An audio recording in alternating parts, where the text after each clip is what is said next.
сфери. Посетивме неколку стопански комори. Разговаравме за реалните проблеми на бизнисмените, на економските оператори, на реалниот сектор. Единствен и заеднички именител е дека никогаш не било потешко и едва и мака мачат од први до први да скрпат. Црнила донесоа и во економијата, им ги зголемија даноците, па сега лажат преку оној малечок министер за финансии дека ова било робинхудовски пристап, ке земеле од богатите, од тие што имаат, па ке дале на сиромашните. А при тоа не кажуваат дека ќе ги оданочат земјоделците, дека не само што ќе ги оданочат, туку и сето она кое што го имаат дома до сега, и тоа ќе им го земат. Зарем такви луѓе заслужуваат довербата на граѓаните? Сем црнила, порази и уништување, ништо друго не ни донесоа во Република Македонија, откако се 1,5 година влада, а претходно учествува повеќе од 1 година во техничката влада. Зарем на овие луѓе треба да им се верува?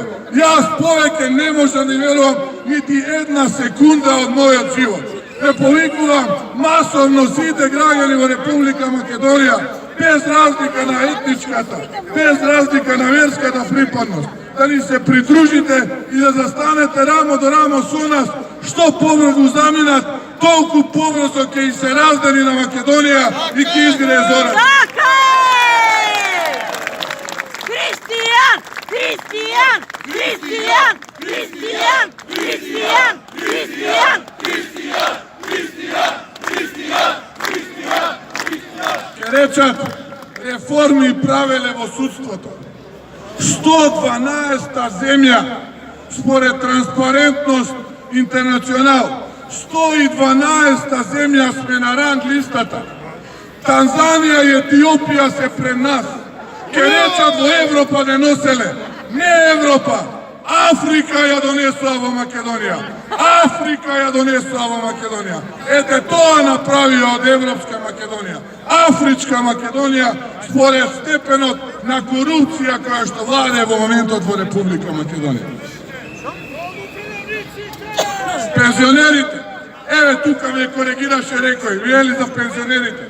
Ветуваа зголемени пензии, ветуваа 5% и секоја година ќе ги зголемува. И тие што ги даваат, не ги даваат онолку колку што треба. Црнила и за пензионерите, па сега им сметале луѓето, сакале и работниот век да го продолжат. Што помалку време да имаат во своите најубави години од животот. И тоа нема да го дозволиме. Првата седница на новата влада, која ќе ја формира ВМРО-ДПМНЕ и коалицијата за подобра Македонија, ВМРО-ДПМНЕ и таа влада ќе ги укине и даноците и ќе ги зголеми пензиите.